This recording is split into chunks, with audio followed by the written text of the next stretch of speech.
కోమటిరెడ్డి వెంకటరెడ్డికి వక్ఫ్ board big shock ఇచ్చింది. నల్గొండలో Latif Saheb గుట్టపైకి ghat road నిర్మాణం చేయాలనే మంత్రి కోమటిరెడ్డి నిర్ణయానికి బ్రేకులు పడ్డాయి. 140 కోట్ల రూపాయల బడ్జెట్ తో ఘాట్ నిర్మాణానికి అధికారులు టెండర్లో ప్రకటన చేశారు. అధికారుల అత్యుత్సాహం, అనాలోచిత నిర్ణయానికి వక్ఫ్ బోర్డు కళ్లెం వేసింది. వక్ఫ్ బోర్డు అనుమతి లేకుండా టెండర్ల ప్రకటన చేయడంపై బోర్డు నిర్వాహకులు సీరియస్ అయ్యారు.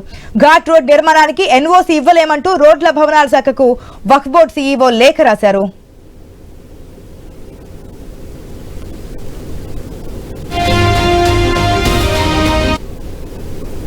రెడ్ మనం చూస్తున్నాం, వక్ఫ్ బోర్డు నుంచి మంత్రి కోమటిరెడ్డికి అయితే బిగ్ షాక్ తగిలిందని చెప్పొచ్చు. లతీఫ్ సాహెబ్ గుట్టపైకి ఘాట్ రోడ్ నిర్మాణానికి సంబంధించి టెండర్లు పిలిచారు. అయితే దీనికి సంబంధించి ఎన్ఓసీ ఇవ్వలేమంటూ కూడా రోడ్డు భవనాల శాఖకు వక్ఫ్ బోర్డు సీఈఓ లేఖ రాసినట్టుగా తెలుస్తుంది. పూర్తి అప్డేట్స్ మా ప్రతినిధి కిరణ్ ద్వారా తెలుసుకుందాం. కిరణ్,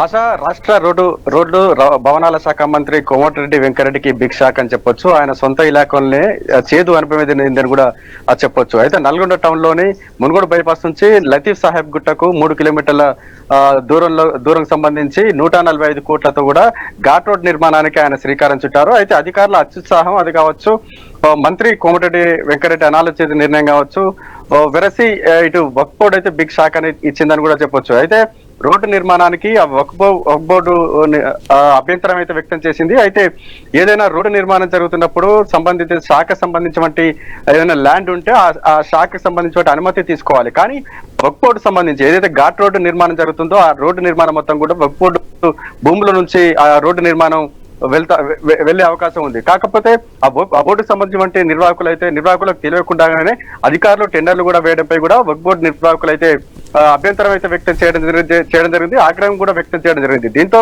వక్ఫ్ బోర్డు సంబంధించి తమ భూములు ఇవ్వలేమని కూడా ఇప్పటికే ఆర్ఎండ్బి శాఖ కూడా లేఖ రాసినట్టు కూడా తెలుస్తా ఉంది. ప్రస్తుతం అయితే ఈ వక్ఫ్ భూముల ఇష్యూ కూడా అధికారుల మేడకు చుట్టుకునేటువంటి అవకాశాలు అయితే ఖచ్చితంగా కనిపిస్తున్నాయి. ఎందుకంటే వక్ఫ్ బోర్డుకు సంబంధించిన భూములు ఆ బోర్డు సీఈఓ అనుమతి లేకుండానే కానీ అక్కడ టెండర్లు పిలవడంపై కూడా ఇటు వక్ఫ్ బోర్డు నిర్వాహకులు అయితే అభ్యంతరం వ్యక్తం చేయడం జరిగింది. దాంతో ఇప్పుడు ప్రస్తుతం అయితే అధికారులు అయితే కొంత తర్జన భర్జన పడుతున్నటువంటి పరిస్థితి అయితే ఉందని చెప్పొచ్చు. ఇప్పటికే వక్ఫ్ బోర్డు నిర్వాహకులు కూడా కోర్టును ఆశ్రయించినట్టు కూడా తెలుస్తా ఉంది. తమ అనుమతి లేకుండా కూడా టెండర్లు ఎలా పిలుస్తారని కూడా ఇటు ఆగ్రహం వ్యక్తం చేసినటువంటి నేపథ్యంలో ఒక మంత్రి కోమటిరెడ్డి వెంకరెడ్డికి అంటే సొంత శాఖ సంబంధించిన కోమటిరెడ్డి వెంకరెడ్డికి ఒక బిగ్ షాక్ అని చెప్పొచ్చు. ప్రస్తుతం అయితే వక్ఫ్ బోర్డు నిర్వాహకులతో కూడా రాజీకి వచ్చేటువంటి ప్రయత్నాలు అయితే చేస్తా ఉన్నటువంటి పరిస్థితి అయితే ఉంది.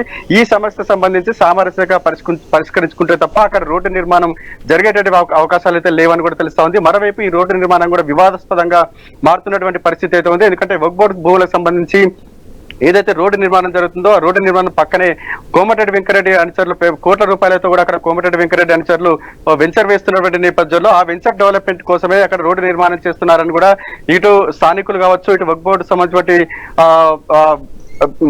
నిర్వాహకులు కావచ్చు, మత పెద్దలు కూడా ఆరోపణలు అయితే చేస్తా ఉన్నటువంటి పరిస్థితి అయితే ఉంది. కేవలం వారి డెవలప్మెంట్ కోసమే ఇక్కడ రోడ్డు నిర్మాణం చేస్తున్నారు. రోడ్డు నిర్మాణం చేయాలని నిర్ణయం తీసుకున్నటువంటి ఏడల రోడ్డు నిర్మాణం వేరే అంటే ముందు మెట్ల మార్గం గుండా రోడ్డు నిర్మాణం వేయాలి కానీ అక్కడ అనుచరులకు సంబంధించి వెంచర్ పక్కన ఎందుకు వేయాలని కూడా వారు ప్రశ్నిస్తున్నటువంటి పరిస్థితి అయితే మొత్తానికి అయితే రోడ్డు నిర్మాణం అయితే వివాదాస్పదంగా మారినటువంటి పరిస్థితి అయితే ఇక్కడ కనబడతా ఉంది. ఆశ, రైట్, ఒక్క నిమిషం హోల్డ్ లో ఉండండి కిరణ్.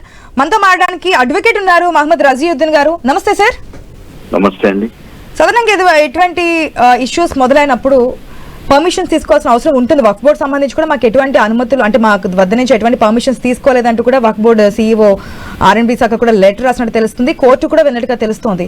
దీనికి సంబంధించి ఎటువంటి పర్మిషన్స్ తీసుకోవాలంటారు? కోర్టు నుంచి ఎటువంటి ఆన్సర్ వచ్చే అవకాశం ఉందనుకోవచ్చు సార్?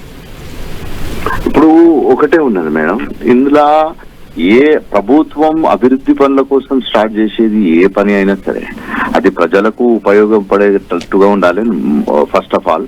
రెండోది ఆ పనికి సంబంధించిన ఇట్లాంటి ప్రక్రియ అయినా కూడా ఎలాంటి చట్టాలు అనేవి ఉన్నాయి, ఎలాంటి రూల్స్ అండ్ రెగ్యులేషన్స్ ఉన్నాయి అనేది తప్పకుండా దాన్ని తూచా తప్పకుండా పాటించాల్సిన బాధ్యత కాంట్రాక్టర్స్ పైన, ఆర్ఎండ్బి డిపార్ట్మెంట్ అయినా ఏ డిపార్ట్మెంట్ అయినా దాన్ని ఉల్లంఘించే ప్రసక్తి అనేది ఉండదు.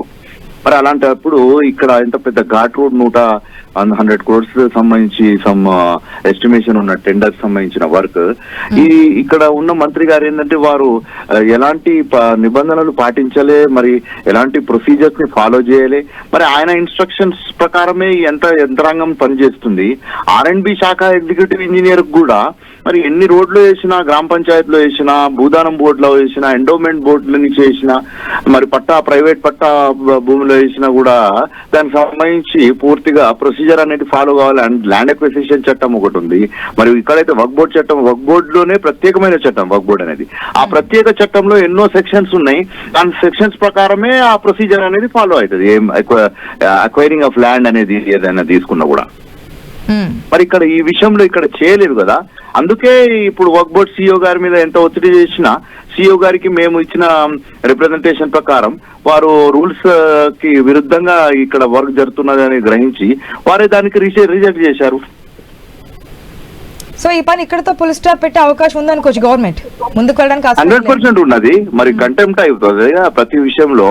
ఇప్పుడు నిబంధనల ఉల్లంఘన ప్రభుత్వమే పాటించకుంటే ఇంకా ప్రైవేట్ వాళ్ళు ఒక ఇండివిజువల్స్ ఎలా పాటిస్తారు?